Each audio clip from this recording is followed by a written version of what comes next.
Okay, here we go. Here we go. Here we go. You don't remember anything. Okay, so Laura's going to lead us through this first example. Just kidding. Well, today what we're doing, Laura, will help jog your memory some. Today what we're doing right now. Okay, so.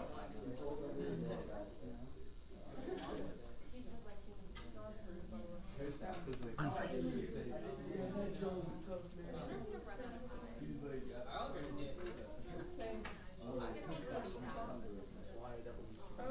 When do you think I'll make it to the end of the term? Or do you think I'll have to get another one? How much more paper you got? Ooh, I don't know. It's going to be close. It's going to be close.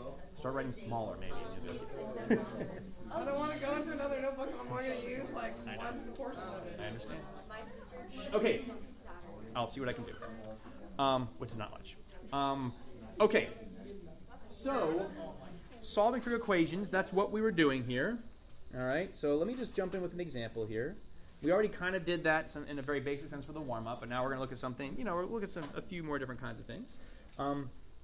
We are limited by the equations that we can solve, or at least the equations that we can solve without a calculator, right? Because, of course, most trig ratios, if we were to, maybe make a pie chart or something like that, the wedge of the solvable kind of equations would be this much smaller than the wedge, or the part where you can't solve without a calculator. And the reason for that is, right, we only really have stuff on the unit circle that we can solve without a calculator. Everything else requires, a calculator to do, or like tables or some other method that I'm not familiar how to solve. But anyway,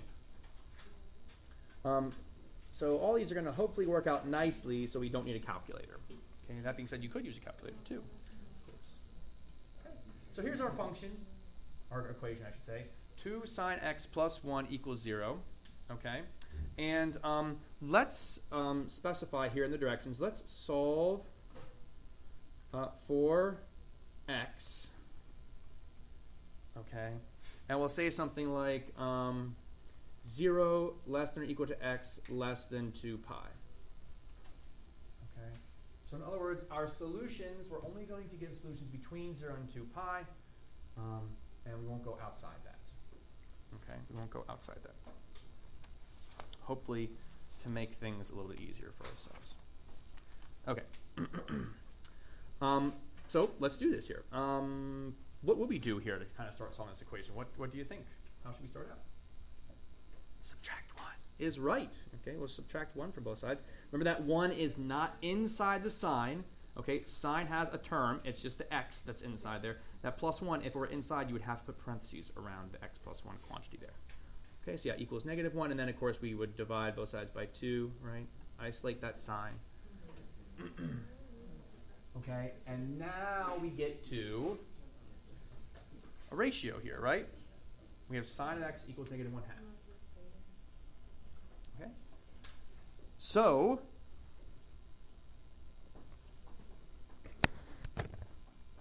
what angles will we get here for our solution? Sine of x. When you take sine of a particular angle and it gives you -1/2, what will it be? You could use a unit circle. We can also use our reference triangles here, so maybe I'll draw those reference triangles up here.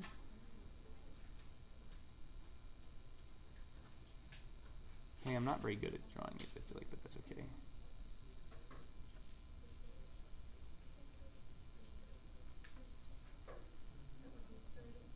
I kind of draw my triangles all the same.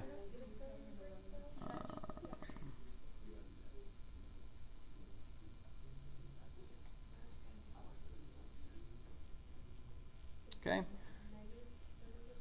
Okay, so okay, right, we're on the right track there with the 30 degrees, because when you take sine of pi over 6, okay, you get 1 over 2, but it's a positive 1 over 2. We need to pick angles between 0 and 2 pi, so saying -30 degrees or negative pi over 6, it wouldn't be between 0 and 2 pi. See what the issue is with that? So yes, negative pi over 6 would be true, but it's not between 0 and 2 pi. So how do we fix it, right? Well, we need to then pick the quadrants, the pi over 6 angles in the particular quadrants where sine is negative. Okay, so sine of 5 pi 6, still positive 1/2. So we need third quadrant, fourth quadrant pi over 6s. So 7 pi over 6 and 11 pi over 6. Those would be our two solutions because, again, in the third and fourth quadrants, okay, is where sine would be negative. So we have to both consider, the ratio there. Pi over 6 would get us 1/2, but then since we want a negative 1/2, well, we need the 7 pi over 6, the 11 pi over 6. Okay, that kind of idea. And so those are our two solutions. Okay. Whoops. Okay. Now, I'd like to contrast this, right, with what we were doing with inverse trig. Okay. Let me hold off. We'll do one more before. Let's get a handle on this first, and then maybe I'll do one more. I'll do that. Okay. Sine of x sine of x plus the square root of 2 equals negative sine of x. Okay. Sine of x plus the square root of 2 equals negative sine of x. Uh-huh. Yeah, sorry, my handwriting there. Started writing an equal sign when I meant to write a plus sign. So, okay, what do you think we should do here? How should we proceed to start maybe solving this equation? And again, think normal kind of like, stuff you would do when it comes to solving an equation. So yeah, Ro? Add sine x to each side. Yep, so we're going to get then 2 sine x over here plus the square root of 2 equals 0. Okay. Do what you did for the other equation. So Minus square root of 2. Minus root 2? And then you divide it each side by 2. Yep, so we get sine of x equals negative root 2 over 2, like that. Exactly right. Okay, exactly right. And so now it's up to us to figure out, okay, sine of what gives us negative root 2 over 2, right? So we can go back up here to our reference triangles. We can clearly see, right, the pi over 4s. Sine of pi over 4 gives us a positive root 2 over 2. We need it to be negative. So we have to think about, again, those two quadrants, in this case, quadrant 3 and quadrant 4, where sine would be negative. Okay. So what's the pi over 4 angle in quadrant 3? 5 pi fourths, or 5 pi over 4. And then quadrant 4? 7 pi over 4. Okay, sorry, I was assuming the same directions here too. Solve for x 0 less than equal to x less than 2 pi there. Okay, so we're limiting our solutions. If our directions here said merely to solve for x, how would that change what our solutions would be here? So, yeah. There'd be infinite amount of solutions. There'd be an infinite amount of solutions. Yes, because what can we do to these two angles to get additional solutions that would still work? Coterminal. Okay, so it means we could add or subtract what value here, what quantity? 360, or in radians, 2 pi. Right, exactly right. So if we were just asked to solve for x here, we would have to list out an infinite number of solutions because there's no limit to our answers. We can just keep adding or subtracting 2 pi. Well, we can still kind of indicate how you arrive at those solutions, okay, using that k that we used back when we were talking about like the asymptotes for tangent, or the domain for tangent, domain for cotangent kind of thing. Okay, so in other words, if we say, in this case then, again, we'd say sine of x plus root 2 equals negative sine of x, and I'm just going to put a dot, dot, dot, rather than rewriting everything here. So we're going to add k pi to 5 pi over 4, and then for the 7 pi over 4, same thing, plus k2 pi, 2k pi. Sorry about that. There you go, because we're adding and subtracting 2 pi there. Okay? Or 2n pi, whatever you want to use there. And we'll just say k is an integer. Okay? So these would be our solutions if we were just asked to solve for x without a limitation to our domain. Okay? In general, you'll have two different ways that you'll be asked to solve these. One, you'll be asked to solve them and you'll be given a limited, solution set. Okay? And typically it's between 0 and 2 pi. You wouldn't have something funky like, between 0 and 10 pi or anything like that. It would just be between 0 and 2 pi. So you just give these. Okay?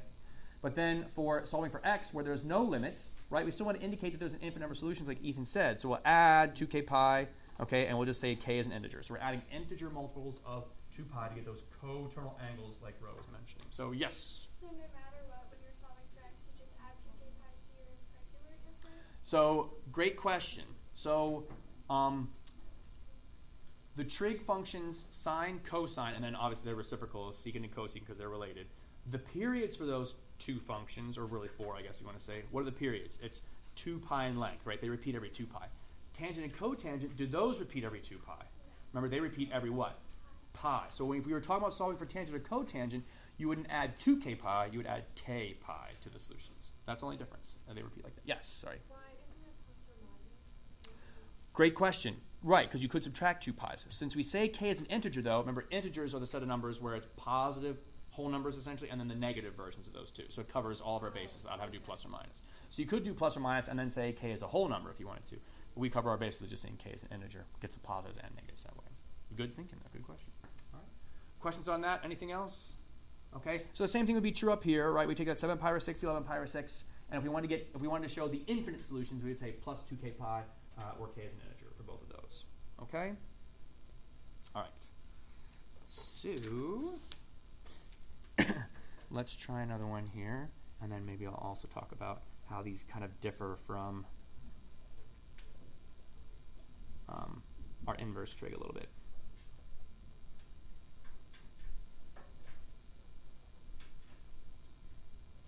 Okay, so same situation as we talked about earlier. Solve for theta now, not x. And it's from 0 to 2 pi. Same kind of idea, just an interval notation there.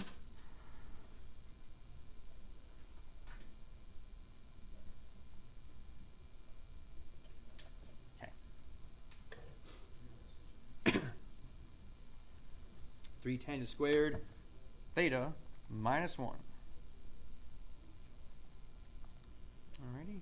So, Ben, what will we do here? How will we start solving this? Add 1 to both sides. Very good. And then Samantha, what should we do next here, you think? Divide by 3. Very good. It's supposed to be a square.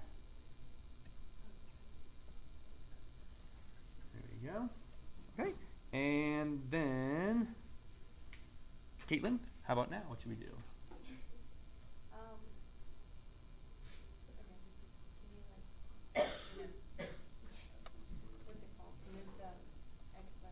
Okay, how do we get rid of a square? Square root both sides.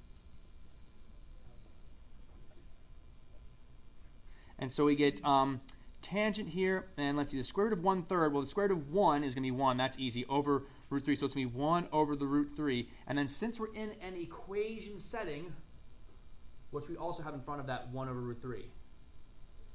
Plus or minus, right? It's got to be, yeah, we're talking about positive negatives here. Plus or minus.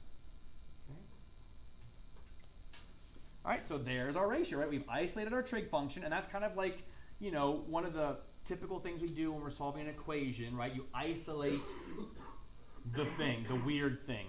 Kind of like in life, right? Isolate the weird thing. Anyway, so, but it happens, right? But anyway, for the equations though, right?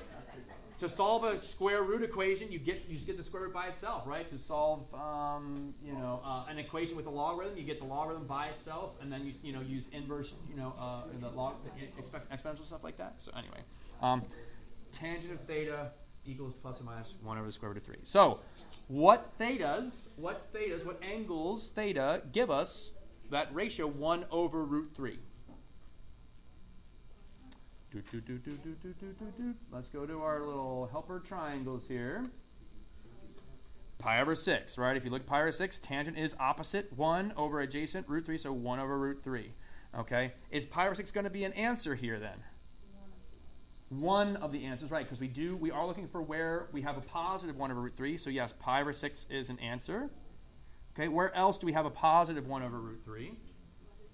In quadrant 3, so that'll be 7 pi over 6. And then where is tangent negative? Well, tangent negative in the other two quadrants. So that'll be then 5 pi over 6. And then 11 pi over 6. And so in other words, it's all of the angles whose reference angle is pi over 6. So pi over 6, 5 pi over 6, 7 pi over 6, 11 pi over 6. Okay.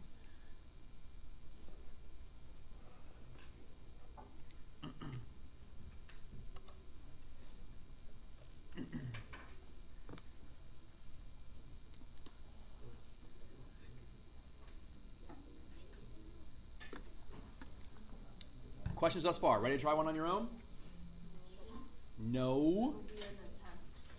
There will be an attempt. Okay, there was an attempt. Yes, okay, here we go. So try this one here.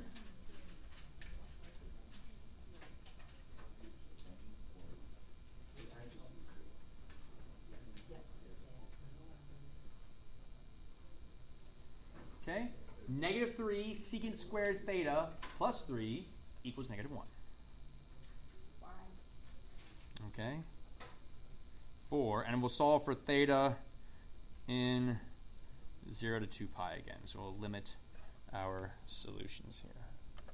Okay? I'll give you a hint. Once you isolate that secant, you can do the reciprocal of both sides if you would prefer not to, think in terms of secant. Okay.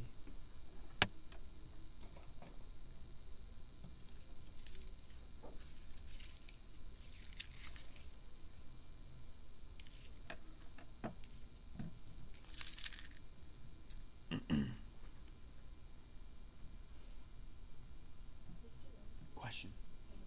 Let me come over. All right, hang on. Okay.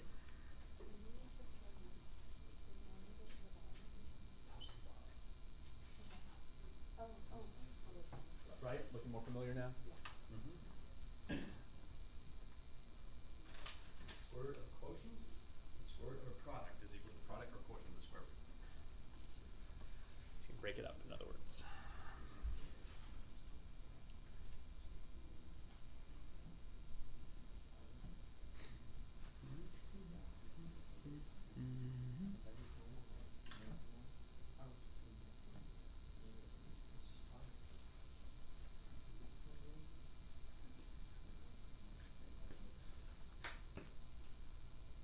Ugh. I need more creative attempts that I can do. So, yes, but remember you square root of both sides here, so what can we put in front? Yes, yes, yes, and then you want to reciprocate, you can there. So far here, folks. Good, but you want to figure out where it's both positive or negative, right? So here, you came up with the places where it's positive, which you also want to come up with where it's negative. So quadrant 3, quadrant 4, or quadrant 2. Should be. Yep. Same ones we've kind of been doing here. I need to be a little more variety. Good. Yes, it's on the right track there. Sorry, I didn't mean to go there. Okay, all right. You can be done that.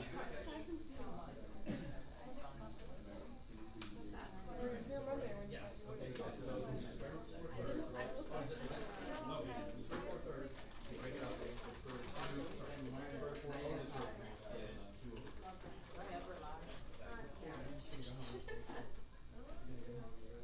So you got to figure out when theta is equal to 2 over root 3. But remember, you could reciprocate both sides there. So you get out so what reciprocal is cosine. So this would be root 3 over 2. So you were trying to figure out what cosine is. Yeah. Good job. Okay, good. Well, good. That's why we're here, right? Solid. Yeah, that's right. Well done. Well done. Let's not prove this, okay? You're gonna waste me the whole way.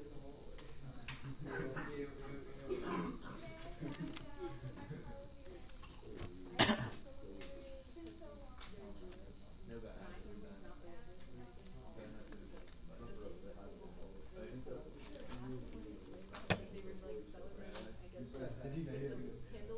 Hanukkah.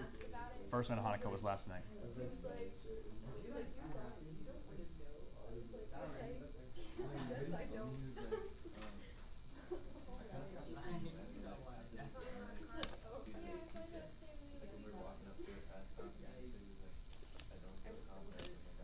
All right, Jenna, what'd you do here? subtract 3. Okay? You're welcome. What flavor? Normal.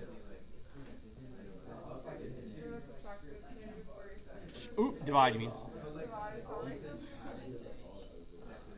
Okay, and then? Square root. So square root of 4/3, square root of 4/3, right? The fraction, square root of a fraction, one of the easiest things you can do, right? Because it's like a quotient. So square root of a quotient, you just take the square root of the numerator and put it over the square root of the number. You can break up, a quotient when you're taking the square root. So it looks something like this. And I forgot the plus or minus. There we go. Okay, which, in terms of then the reciprocal of both sides here, cosine of theta equals plus or minus √3/2. Okay, and so then, Jenna, what'd you get for your solutions? Pi over 6, 5 pi over 6, 7 pi 6, 11 pi 6. Okay? If we wanted additional solutions here, right? So, for example, if we did not have this limitation on our theta, we would add 2k pi to each one of these because cosine repeats itself every 2 pi. Okay? So again, if we did not have this limitation, we would add 2k pi to each one of these. K is an integer. Okay? Good so far? So let me just take a brief moment here because I have a few more I want to show us, I believe. Yes, a few more here that I want to show us. Just 2 more after this one. Well, one together and then one more for you to try. But before I do that, I want to make a distinction between evaluating inverse trig and solving a trig equation because they are similar, but they are not the same. Okay? So, in other words, I want to just briefly talk about, sine of x equals, and I guess I'll just go back to the old faithful there. Sine of x equals 1/2 versus arcsine of 1/2. Okay? And comparing these two things. Because really, if we were solving the equation here, if we were trying to solve this equation, like using, appropriate steps of, undoing things to get the x by itself and stuff, right? Because that's what we typically do when we solve an equation. We want to get the x by itself. We would take the arcsine of both sides here. Okay, you could. But here's some of the difference, right? So arcsine, okay, is a function. Okay, this is the key here. Okay, sine of x equals 1/2 is like, I would say it's a relationship.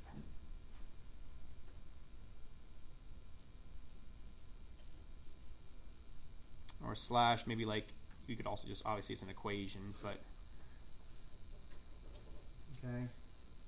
So sine of x equals 1/2 is a relationship, it's an equation. Arcsine is a function.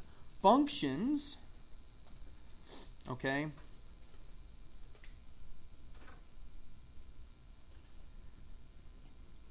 functions require that each x goes to one y value. Okay, functions require that each x goes to one y value. So arcsine of x has a limited range. Okay, arcsine of x has a limited range, right? We had to limit the range of arcsine or else this thing would not be a function because there would be an infinite number of solutions you could put there as an answer for arcsine of 1/2. And that would be an input of 1/2 being paired with an infinite number of y values. An input of x, 1/2, being paired with an infinite number of y values, it would fail the vertical line test an infinite number of times, right? Here, sine of x equals 1/2, it's a relationship or an equation, right? Okay, you're interested here, I guess, instead,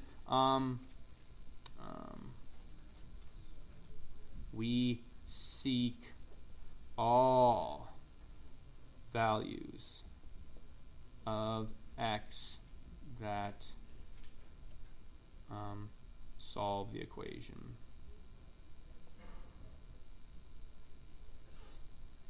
Okay. So yeah. We seek all the values of x that solve the equation here. Okay. This relationship, or this kind of like comparison here, is very close in comparison to when you have the square root of 4 versus x squared equals 4. Right? This comparison is very similar. The function, okay, the square root of x, right? The function of the square root of x, we consider that to be the inverse of x squared, even though they are not proper inverses of each other, right? But it's plus and minus. Right, exactly. So in the interest of trying to keep the square root of x, even though we consider it to be the inverse of x squared, in the interest of trying to keep the square root of x a function, we can't do the plus or minus because it wouldn't be a function anymore. So that's why we just give you a positive, just give you the square root of x for the inverse there. Okay. The answer to the square root of 4 is what? 2. And only 2, right? One solution. Because again, when I take the square root of something, I want the square root to be a function. So when I take the square root of 4, I need to only have one matching y value here. I don't want to say plus or minus 2 here.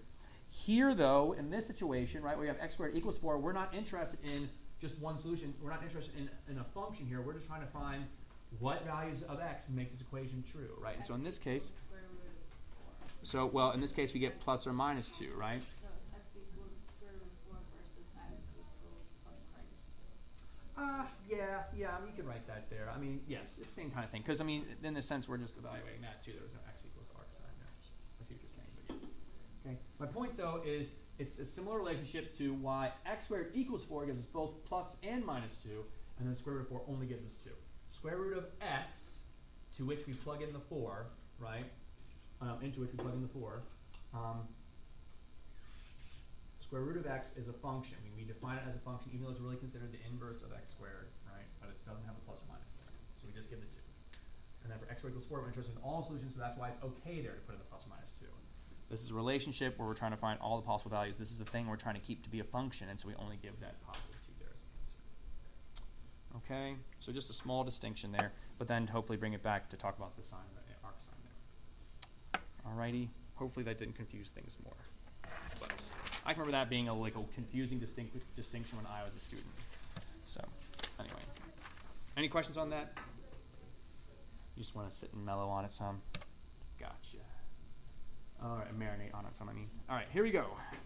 I'll do one more here, and then we will have you guys try one more, and then we'll be done for what I wanted to show you for today. Our next quiz is going to be Wednesday. Mr. Thompson. Yeah, you can throw those. Yeah, thank you. Can we get a break? Yeah, today's break, tomorrow's break. Okay.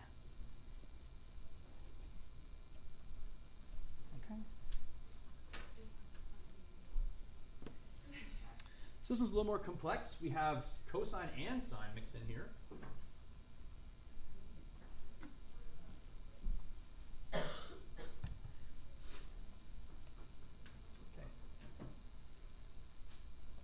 So, ideas here about how we should proceed. Divide by cosine. Okay, so Roe says divide both sides by cosine theta. And then you just have 2, sine squared of theta equals 2. Okay, so sine squared theta equals 2. Okay, and then at this point, what should we do to both sides? If we want to just continue following here, square root both sides. Okay, and again, because we're in an equation setting, we want to put a plus or minus there since we're square rooting both sides here. Okay, and so when does the sine of theta equal positive or negative square root of 2? And this is a question you can answer without a calculator.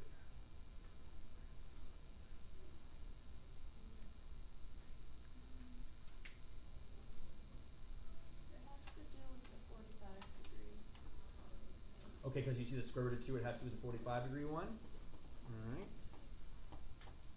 Well, what do we think here? Sine of what angle gives us positive or negative root 2?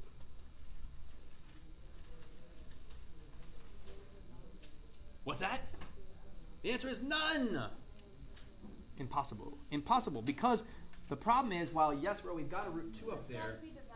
By a 2, exactly right. Root 2 is too big, right? Root 2 is larger than 1, and so it's no way. There's no way for just plain old sine to equal positive or negative root 2. So the answer is no solution. Now, did anyone have any other thoughts about how to solve this? Besides dividing by cosine of theta first? Well, we could, but then we have a sine squared inside the cosine, which I guess might... Well, it'll be cosine times sine squared. So I think if we did cosine inverse of both sides here, it would be cosine times sine squared, and we wouldn't be able to simplify that because cosine inverse is cosine being multiplied by the sine squared, and we take cosine inverse of the whole thing. So I don't think that would quite work. Any other ideas though about how to solve this? Well, you could stop trying to isolate the sine, and you could isolate the cosine. Okay. Like divide each side by 2. Right side by 2. Okay, and then but then we still have a cosine here and a cosine here though. Yeah, so that wouldn't be quite what we're looking for there. No other ideas though? Calculator, that could work too. Yeah, graph the left-hand side, graph the right-hand side, find the point of intersection between 0 and 2 pi there. All right, well, let's try that then. All right, cosine x, sine of x squared, and then 2 cosine of x. And then because we're trying to get our answers in radians here, I'm going to make sure I'm not in radian mode, so let's go to radian mode there. And then additionally, since I only want solutions between 0 and 2 pi, I'm going to adjust my window. So I'll go window. I'll have my x min be 0 because that's the lowest, x value we want, and then my upper 2 pi. You can actually just type in 2 pi. The calculator will then just make it the decimal for you, but you can type it in like that. Okay.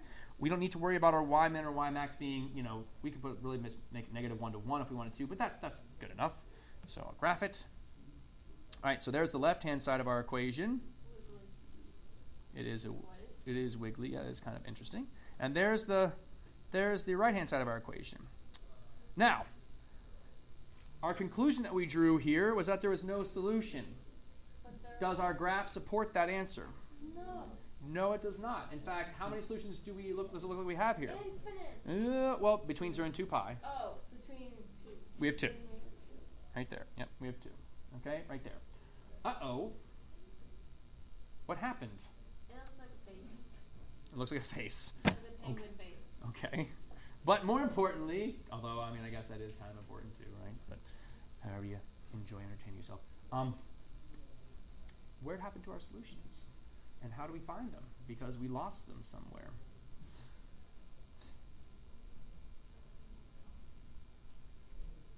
No ideas?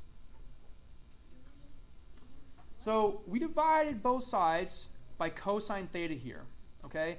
And can cosine of theta be equal to 0? Can cosine equal 0? Yes. Okay.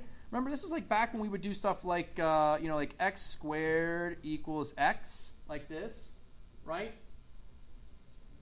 Is it a good idea here to divide both sides by x? You get an answer, but it's not the only answer, right? We got to be very careful anytime we divide both sides by a variable. And in this case, we are dividing both sides by a variable. Okay? And not that it's wrong necessarily, but it's not like it kind of can lead us down a wrong path. Yes, this is important what we did right here because that's going to be helpful, but we don't quite get everything we need. We have to actually do what to both sides here first? What should we do?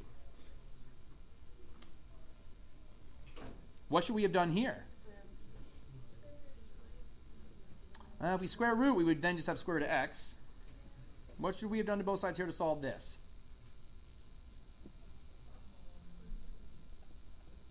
Not square root. Nope. If we square root, then we'd have a square root of x equals x, and then, we could do it, but Okay, before factoring, we have to do what? Subtract the x, right? X squared minus x equals 0, and then factor out an x. So yes! I'm sorry, I didn't hear you. I'm sorry, I didn't hear you. I promise, I was not ignoring you. I was desperately seeking that answer, so I would not have ignored it. Okay, if I heard it, that is. Okay. So yeah, subtract 2 cosine for both sides. And then what? Take out a cosine theta.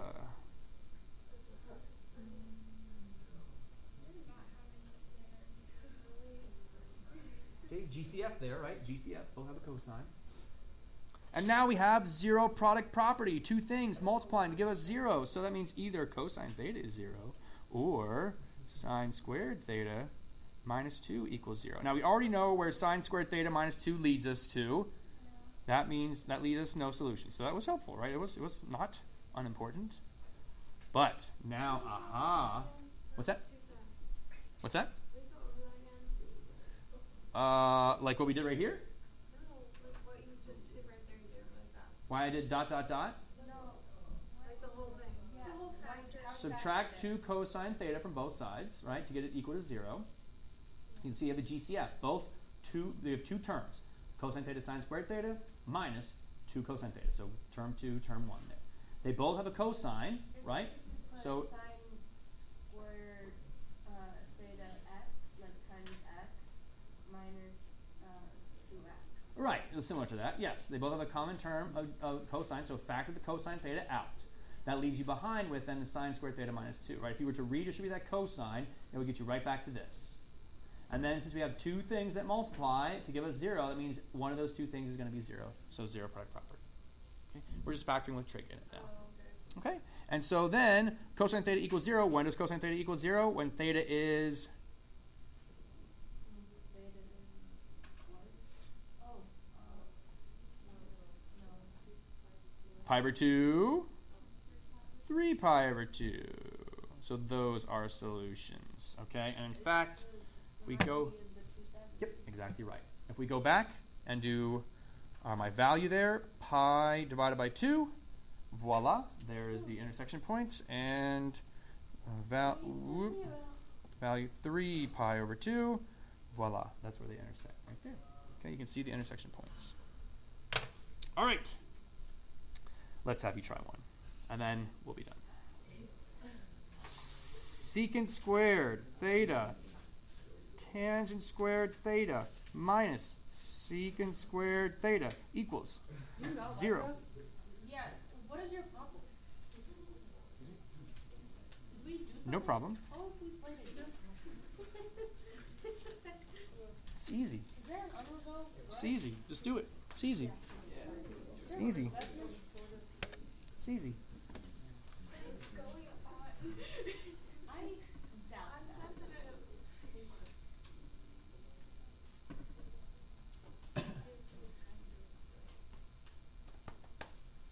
Okay.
when does tangent theta equal positive 4? Okay, all the 5/4, right? Yeah. You're right, but remember you square root both sides here. It's an equation set. Then you square it, but it's also minus 1. Plus or minus square root of 1. Which is just plus minus 1.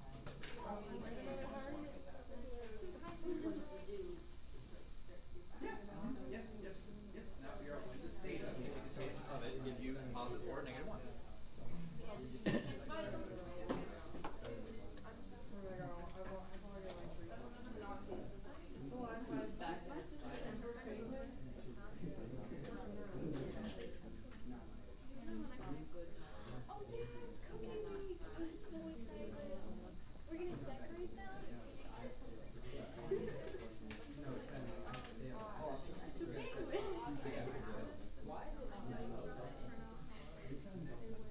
I have the same issue. It's not working for me either. I've had to log in 3 times. You're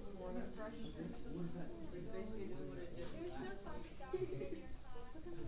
What about 0 divided by minus that? We had to for What is 0 divided by minus that? what? Yeah, like she was like, don't tell anyone that you're gonna go. She was like, go write down these conversations because we're working on dialogue for group, right? So it was so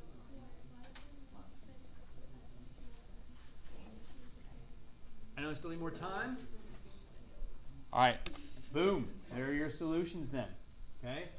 When you factor out secant squared, it never equals 0 because can't divide. cosine this. So saying this, right? Saying secant. Remember, I don't know. I'm sorry. Once I worked it out myself. Secant of theta equals 0. Okay, never. Because when does cosine of theta equal undefined? Right? Never. Right? If you think about secant of theta, that's a reciprocal of cosine. So think of it as cosine equals undefined there, which would never be true. Okay. Right? So when reciprocals of things are equal to Yeah. Remember the graph of secant looks something like this.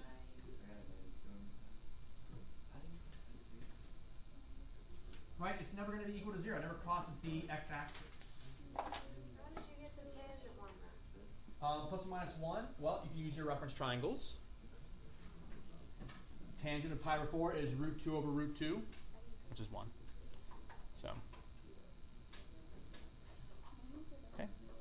And so then you get plus all the pi over 4s there. Pi over 4, 3 pi over 4, 5 pi over 4, 7 pi over 4. Okay. Questions on any of that? Okay. Is the graph for this also rectangle? I don't know. You have to check it out. My guess is no, because secant. Yeah, I don't think so. All right. So, anywho, homework here on the board. Highly encourage you to get started on that. Get some help. Okay, you have 20 minutes. Except for those of you that have to finish your tests up. You'll have the remainder of class to finish up your tests. Okay, and then that's that. Okay. So, for those of you that have to finish up your test, if you want to kind of like spread yourselves out, I'm not going to like have you go into your test taking seats for right now, just because I don't want people to be able to sit together if they want to. So just kind of like spread yourselves out so you're not right next to anybody. Okay, and then we'll have you finish up. Question?